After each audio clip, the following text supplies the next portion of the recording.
മായയാണ് പ്രപഞ്ചകാരണം. സൃഷ്ടി സ്ഥിതി സംഹാരങ്ങൾ തുടരുന്നത് മായയിലൂടെയാണ്. വിശ്വത്തിന് ആധാരഭൂതമായത് സത്വഗുണം, രജോഗുണം, തമോഗുണം എന്നിവയാണ്. കൗസല്യാദേവി സ്തുതിക്കുന്നു.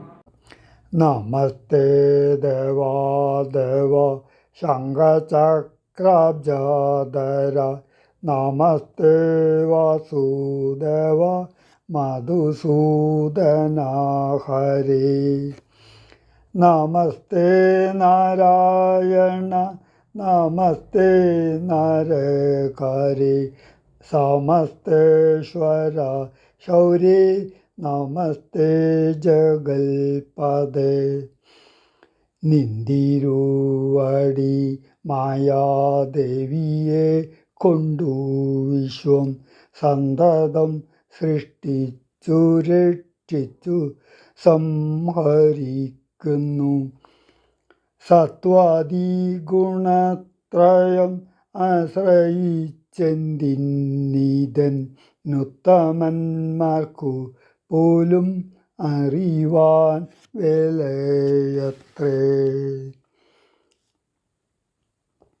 പരമൻ പരാപരൻ പരബ്രഹ്മാഖ്യൻ പരൻ പരമാത്മാവു പരൻ പുരുഷൻ പരിപൂർണൻ അച്യുതൻ അനന്തൻ അവ്യക്തൻ അവ്യയൻ ഏകൻ നിശ്ചലൻ നിരൂപമൻ നിർവാണപ്രദൻ നിത്യൻ നിർമ്മലൻ നിരാമയൻ നിർവികാരാത്മാധവൻ നിർമ്മമൻ നിരാകുലൻ നിരഹങ്കാരമൂർത്തി നിഷ്കളൻ നിരഞ്ജനൻ നീതിമാൻ നിഷ്കൽമഷൻ നിർഗുണൻ നിഗമാന്ത വാക്യാർത്ഥ വേദ്യൻ നാഥൻ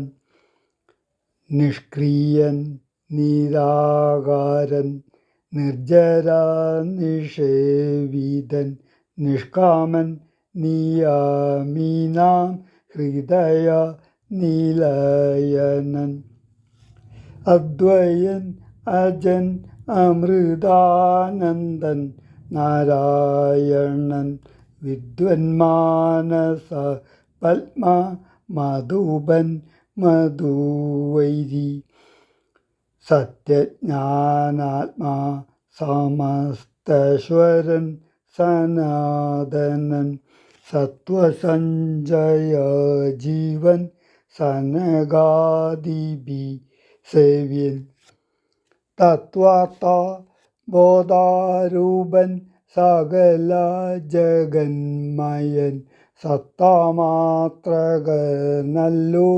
നിന്തിരുവടി നൂനം.